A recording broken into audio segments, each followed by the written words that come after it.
Good morning student. आज हम chapter number 4 कर्मयोगी लाल बहादुर शास्त्री के बारे में जानेंगे। ये हमारे देश के भूतपूर्व नेता भी रह चुके हैं। आप इनके बारे में जानते होंगे।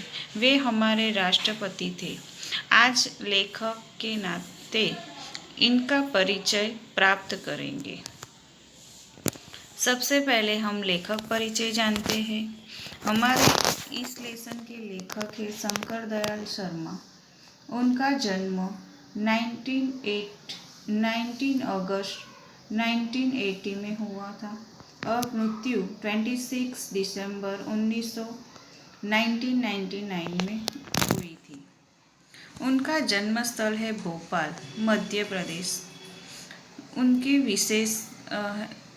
विशेषता है हमारे देश के वो राष्ट्रपति थे। राष्ट्रपति काल में 1992 से 1997 तक उन्होंने राष्ट्रपति पद संभाला था।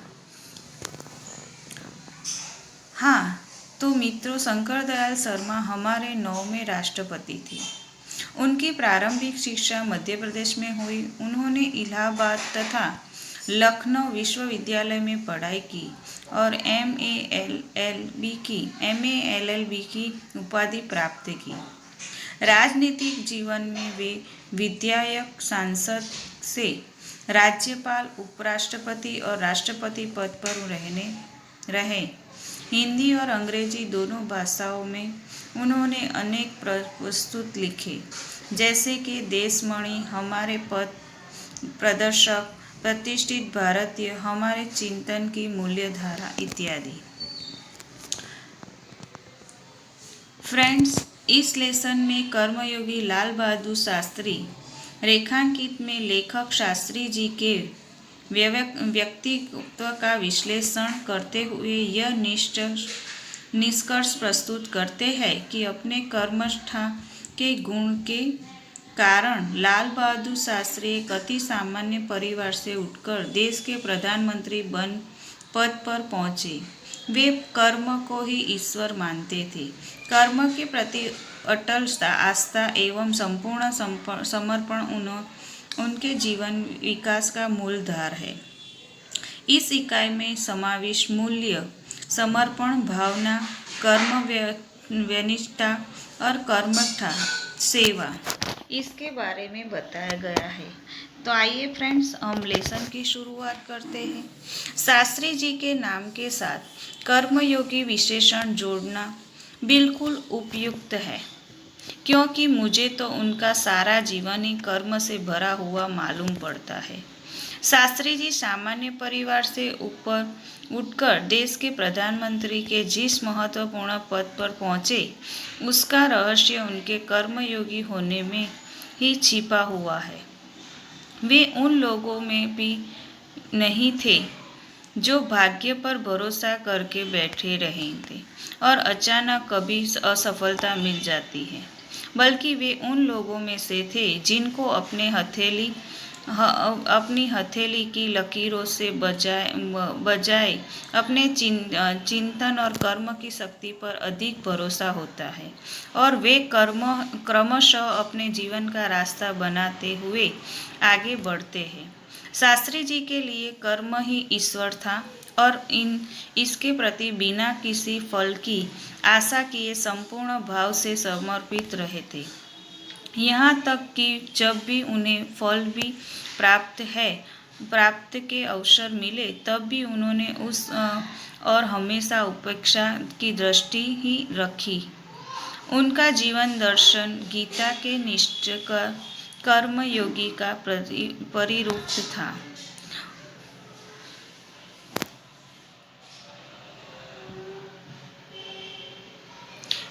कि उन्हें केवल कर्मयोगी के बजाय कहना कहीं अधिक उपयुक्त होगा।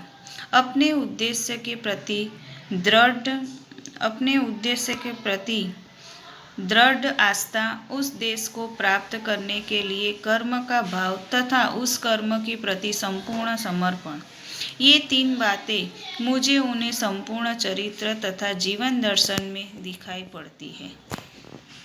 अपने एक भाषण में उन्होंने इस तरह के विचार व्यक्त करते हुए कहा था, यहाँ तक कि भले ही आप राजनीतिक क्षेत्र या सामाजिक क्षेत्र या किसी अन्य क्षेत्र में कार्य करते हैं, यदि आप उसमें सफल होना चाहते हैं, अपने दायित्व को पूरी तरह से निर्वाह करना चाहते हैं, तो आपके कार्य और समर्पण तथा भक्ति और कर्म में समन्वय होना चाहिए। मैं शास्त्री जी की सफलता का रहस्य उनके इस महत्वपूर्ण चिंतन में मानता हूँ। साथ ही यह भी मानता हूँ कि किसी की व्यक्ति, समाज और देश के विकास का रहस्य इसी भक्ति और कर्म के सिद्धांत में निहित है। शास्त्री जी का संपूर्ण जीवन श्रम, सेवा, सादगी और समर्पण का अनुपम उदाहरण है। उन्होंने यह केवल उनके कार्य और विचारों में ही अभिव्यक्त नहीं पाते, बल्कि उन्होंने देश की सेवा ही इन सभी भावों का एहसास हो जाता था। उनके अपने व्यक्तित्व में विचार का अनोखा सम्मान था। वे जो कुछ कहते थे वही करते थे, जो कुछ भी करते थे वह एकमात्र राष्ट्र लाभ की भावना से प्रेरित होकर करते थे।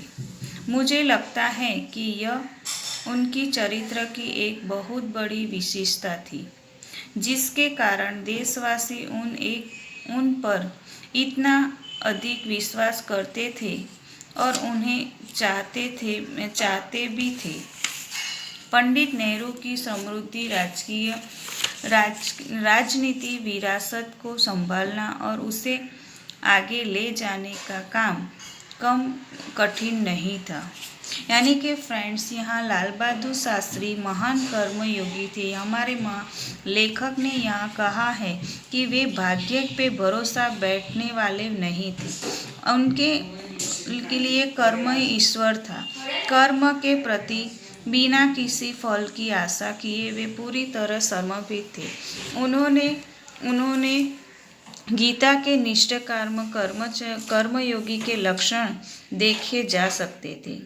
शास्त्री जी के चरित्र और जीवन दर्शन में 3 बातें मुख्य थी। 1. अपने उद्देश्य के प्रति दृढ़ आस्था, उस उद्देश्य को पाने के लिए कर्मयोगी का अनुसरण और कर्म के प्रति पूर्ण समर्पण। शास्त्री जी मानते थे कि जीवन के किसी भी क्षेत्र में सफल होने के लिए समर्पित भाव में कर्म करना जरूरी है। कर्म के प्रति मन में भक्ति होनी चाहिए। शास्त्री जी जो कुछ कहते थे वह करते थे। वे जो कुछ भी करते थे वह राष्ट्र के लाभ के लिए ही करते थे। वे विशिष्ट होकर भी जीवन भर सामान्य बने रहे। विनम्र, सादगी और सफलता उनके व्यक्ति में घुल मिल गई थी। वे जीवन भर महात्मा गांधी तथा डॉक्टर भगवान दास के आदेशों पर चलते रहे। विनम्र ही पृथ्वी की वारिस बनी। बाइबल की यह उक्ति उन पर बिल्कुल सही बैठती है। यह स्वयं को कभी शासक न मानकर हमेशा जनता का सेवक ही मानते थे। लेकिन देश ने उस समय यह साफ साफ देखा कि उस संभालने की ताकत शास्त्री जी में ही है, और शास्त्री जी ने अपने निर्मल चरित्र और दृढ़ संकल्प शक्ति द्वारा देश की इस आकांक्षा को पूरा किया। शास्त्री जी की एक सबसे बड़ी विशेषता यह थी कि वे सामान्य परिवार में पैदा हुए थे।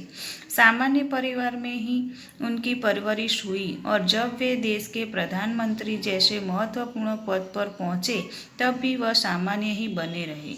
विनम्र, सादगी और सरलता उनके व्यक्तित्व में एक विशिष्ट प्रकार का आकर्षण पैदा करते थे। इस दृष्टि से शास्त्री जी जिसका व्यक्तित्व बापू के अधिक करीब था, और कहना न होगा कि बापू से प्रभावित होकर ही सन 1921 में उन्होंने अपनी पढ़ाई छोड़ दी। शास्त्री जी पर भारतीय चिंतकों डॉक्टर भगवान दास तथा बापू का कुछ ऐसा प्रभाव रहा। शास्त्री जी पर भारतीय चिंतकों डॉक्टर भगवान दास तथा बापू का कुछ ऐसा प्रभाव रहा कि वह जीवन भर उन्हीं आदर्शों पर चलते रहे तथा और कि इसलिए प्रेरित करते रहे। शास्त्री जी के संबंध में मुझे बाइबल की वह युक्ति बिल्कुल सही जा पड़ती है कि विनम्र की पृथ्वी के बारिश होगे। शास्त्री जी ने हमारे देश में स्वतंत्रता संग्राम में तब प्रवेश किया था जब वे एक स्कूल के विद्यार्थी थे और उस समय उनकी उम्र 17 वर्ष की थी। गांधी जी के आह्वान पर वे स्कूल छोड़कर बाहर आ गए थे। इसके बाद काशी विद्यापीठ में उन्होंने अपनी शिक्षा पूरी की। उनका मन हमेशा देश की आज़ादी और सामाजिक कार्यों की ओर लगा रहा था।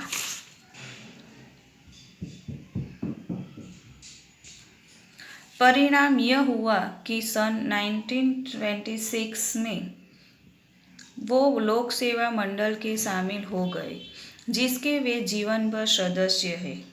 यानी कि फ्रेंड्स, यहाँ शास्त्री जी ने 1926 में लोक सेवा मंडल के सदस्य बने और जीवन भर उसके सदस्य रहे। इस संस्था के द्वारा ही शामिल होने के बाद से शास्त्री जी ने गांधी जी के विचारों के अनुरूप अछूतों द्वारा के काम के अपने आप लगाया। इसमें शामिल होने के बाद से शास्त्री जी ने गांधी जी के विचारों के अनुरूप अछूतों द्वार के काम में अपने आप को लगाया।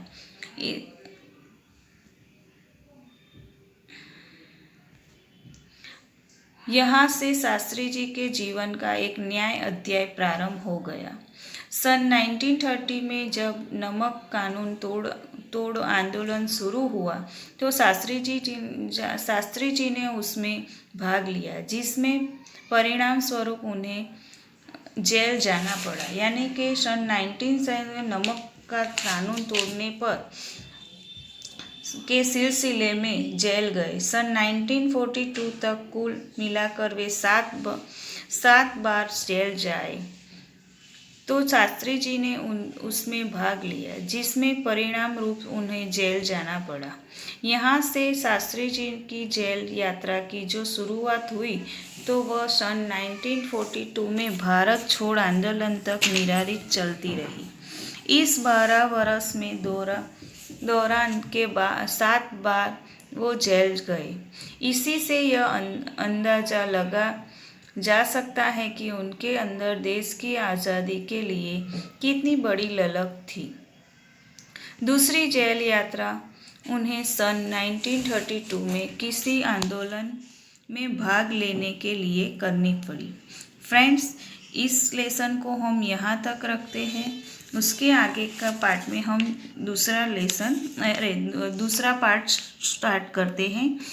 यहाँ तक इस पार्ट को हम रखते हैं।